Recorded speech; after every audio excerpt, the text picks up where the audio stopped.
everyone, welcome back to Azrana Fry in Wonderland. Today we are going to make Chinese style fried rice. So let's get cooking. 1 teaspoon of cumin seeds, 2 green chilies, 4 to 5 chopped garlic, 10 small onions. Saute well. 3 country chicken eggs, half cup cabbage, carrot and capsicums. Close for 5 minutes. Add salt, pepper and B12.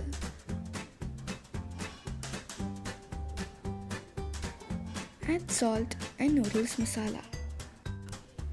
Add the beaten egg. Close for 5 minutes. Add leftover rice or fresh rice. Add little pepper and soya sauce 2 teaspoons. Garnish with coriander leaves.